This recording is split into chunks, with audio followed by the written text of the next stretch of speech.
से विकेट नहीं खोया है, 0-2 आउट के बाद से विकेट नहीं खोया है। और आंकड़े ये भी बता दें कि इंडिया अभी 137 रन पीछे है। अब एक दिन का खेल बचा हुआ है, मतलब शायद 4 घंटे पहले यह था कि मैच आज खत्म, और शायद इस वक्त खुशी हम ये कह रहे हैं कि ये मैच बच सकता है। मतलब अभी भी इंग्लैंड को एक विकेट चाहिए, ऐसा नहीं है। इंग्लैंड जानता है कि उनको एक विकेट मिला, they can run through the lower half. लेकिन जिस तरह केएल राहुल ने और गिल ने बैटिंग की है, जबरदस्त इज एन अंडरस्टेटमेंट। और सर जो पेशेंस स्पेशली दिखाया है दोनों ने, और दोनों ने कहा है कि यार हम विकेट नहीं देंगे, और वो जो लग रहा था कि यार इम्पॉसिबल है, इतनी लीड है, वो खैर इन्होंने 137 कर दी है। और यहाँ से सर अगर हम देखें कि कल का सेशन इंडिया सोचे कि यार कल हम फ्रेश डे की तरह आते हैं, और जैसे बॉलिंग में तो ऐसा रहा कि दम ही नहीं दिखाया, आप हार मान चुके थे, लेकिन बैटिंग में ये जो टेम्परामेंट दिखाया है स्पेशली केएल राहुल और गिल ने, यहाँ पर क्या वो ये सोच रहे हैं कि यार हमारे को तो ये मैच बचाना ही बचाना है? नहीं, ऑब्वियसली वो बिना सोच के तो नहीं बैटिंग कर रहे होंगे। और जैसे आपने कहा पेशेंस, इम्तिहान आपकी पेशेंस का भी है, इम्तिहान आपकी स्किल का भी है। 0-2 आउट के बाद अगर आप 2 सेशन आउट ही नहीं होते हो, देखिए अब जो भी है, अब बेन स्टोक्स थोड़ा लंगड़ा रहे हैं, उन्होंने बॉल भी नहीं डाला है। तो मैं अभी भी जानता हूं कि ऐसा नहीं है। इंग्लैंड के अगर आप पोल अभी डाल देंगे तो इंग्लैंड के जीतने के चांसेस ऑब्वियसली ज्यादा हैं। लेकिन अब हुआ यह है कि अब आपको यह नहीं है कि पूरा दिन बैटिंग करनी है। भाई पहले आप सेशंस गिन रहे थे ना, तो आपने चूंकि 2 सेशन बैटिंग कर ली।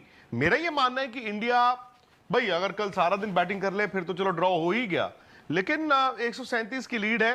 मैं मानता हूं कि अगर कल 2.5 सेशन, मतलब टी के बाद आधा पौना घंटा भी बैटिंग कर ले, even then there is a possibility कि आप इस मैच को ड्रॉ करा दो ना, आप थोड़ा बहुत ऊपर तो जाएंगे। राहुल है इस वक्त हमारे साथ जी। राहुल, 2-3 चीजें, मतलब सारा का सारा जो आज आपने बैटिंग देखी, जो शुभमन गिल और केएल राहुल की ये जबरदस्त फाइट बैक देखा है आपने, कल के लिए ऋषभ पंत अब बड़े इंपॉर्टेंट हो जाते हैं कि जरूरत पड़ने पे क्या वो बैटिंग करेंगे नहीं करेंगे। आप उनको अभी मिले भी थे शायद। फिर लोग ये जानना चाहते हैं मैनचेस्टर में कल दोपहर को हल्की फुल्की बरसात भी आ सकती है, क्या ये मैच बच सकता है? मतलब अगर आप इस वक्त मुझे पूछो, और जो इन लोगों ने जिस हिसाब से बैटिंग करी है, प्लस जो आपको विकेट दिख रहा है, मुझे लगता है ये मैच जो है बड़ी आराम से तो नहीं कहूंगा, बट बहुत अच्छी पॉसिबिलिटी है कि आप इस टेस्ट मैच को बचा सकते हो। और दूसरी बात, अब आप ये भी देखो, आप अगर ये टेस्ट मैच ड्रॉ कर लेते हो, आप एक मॉरल विक्ट्री के साथ जाते हो। हालांकि मॉरल विक्ट्री छोड़ दीजिए, अगर आप, मैं कहता हूं राहुल, एक गेंद से भी ड्रॉ करा ले, आप सीरीज जिंदा लेके जाते हैं। अभी आप देखो दिल्ली दूर है, अभी फिलहाल जो है दिल्ली आपके लिए दूर है। बट आप ये भी देखिए कि जब हम लंच पे बात कर रहे थे तो हम ये बोल रहे थे कि यार अगर इंडिया ने अच्छा खेल लिया ना तो 5वें दिन लंच तक ये मैच खत्म हो जाएगा। अगर इंडिया अच्छा खेल लेगी, जब आज लंच, चौथे दिन लंच पे हम बात कर रहे हैं, तो हम ये बात करते हैं अगर इंडिया अच्छा खेलेगी कल लंच पे मैच खत्म हो जाएगा। अब आप बात कर रहे हो कि यार इंडिया अगर 2.5 सेशन बैटिंग कर ले, मतलब आप समझ रहे हो आप क्या बोल रहे हो? अब क्योंकि आपको पॉसिबिलिटी दिख रही है, प्लस आप ये भी देखो, ये बड़ी लंबी सीरीज हो चुकी है। अब जो 5वां टेस्ट मैच है, 5वां टेस्ट मैच क्या है, गैप कितने दिन का है? 3 दिन का। यहाँ पे बेन स्टोक्स 4 टेस्ट मैचेस खेल चुके हैं, हालत देख लीजिए उनकी, बॉल नहीं टल रही है मुझसे, वो हैमस्ट्रिंग है क्या है? कल जब पूछा था तो बताया था कि जी फ्लूइड्स की कमी हो गई है, इस वजह से थोड़ा वो क्रैम्प कर रहे थे, ये कर रहे थे। दूसरी चीज, क्रिस वोक्स लगातार 4 टेस्ट मैचेस खेल चुके हैं, उनकी बॉडी का भी वेयर एंड टेयर है। अब क्या है कि अब आपने उनको 2 दिन तक मैदान पर रखना है, आपने उनको और थकाना है, फिर उसके बाद 3 दिन बाद आपको वापस मैदान पर आना है इंग्लैंड को। तो अगर आप यहाँ पर ये टेस्ट मैच अगर ड्रॉ कर लेते हो, जिसकी पॉसिबिलिटीज अब बन चुकी हैं, लेट्स बी फेयर, जब अच्छा खेला है तो अच्छा खेला है, they been very good, they been good with their skills. अब कोई कहे अरे बेन स्टोक्स तो नहीं थे, बट उसके बावजूद आप देखो इंडिया ने अच्छा खेला है। शुभमन गिल कितना सर्कमस्पेक्ट दिख रहे थे शुरुआत में, बट आई थिंक कुछ बॉलें उन्होंने खेली, फिर उनका पैर वापस से वही जो था ना आगे लंबा पैर उनका आना शुरू हो गया। केएल राहुल वही जो ऑस्ट्रेलिया से वो कर रहे हैं, पेशेंटली बहुत बैटिंग करते हैं, बहुत एक्स्ट्रावैगेंटली बहुत ज्यादा बैटिंग नहीं कर रहे हैं, तो उन्होंने अपना काम कर दिया। अब कल का ओवर कितने हुए हैं अभी? 63 ओवर, मतलब पहले ओवर में 2 विकेटें गिरी हैं, उसके बाद ये जो पार्टनरशिप है ये 62 ओवर 62 ओवर्स इन दोनों ने बैटिंग की है।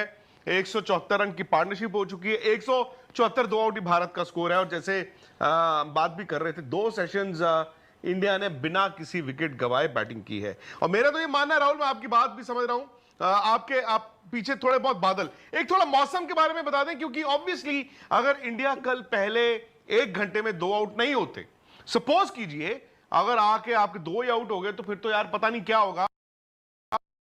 आज की वीडियो में हम आपको LSG और मुंबई इंडियंस के दरमियान होने वाले मैच के बारे में इंफॉर्मेशन देंगे।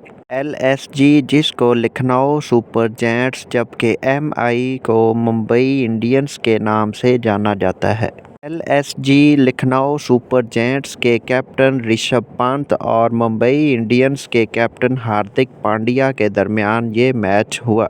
LSG ने बेहतरीन बैटिंग करते हुए 20 ओवर्स में 203 का टारगेट दिया। LSG के बैट्समैन माइकल मार्श और एडन मार्करम ने बेहतरीन बैटिंग करते हुए टीम को एक अच्छा टारगेट सेट किया। ऋषभ पंत जो कि LSG के कैप्टन हैं, उनकी बैटिंग कोई ख़ास ना रही और वो जल्द ही आउट हो गए। LSG ने 20 ओवर्स खेले और उनके 8 बैट्समैन आउट हो गए। इसके बाद मुंबई इंडियंस ने बैटिंग को स्टार्ट किया। मुंबई इंडियंस की ओवरऑल बैटिंग कोई ख़ास ना रही और बस उन्होंने टारगेट को अचीव करने के लिए कोई ख़ास मेहनत का मुजाहरा नहीं किया। LSG के टारगेट को पूरा करने की बजाय मुंबई इंडियंस 191 स्कोर पर ऑल आउट हो गई। मुंबई इंडियंस की कुल 5 विकेट्स ख़त्म हुई, जबकि इनके ओवर्स या बॉलिंग इनकी मुकम्मल हो चुकी थी और इनको 12 स्कोर से शिकस्त का सामना करना पड़ा।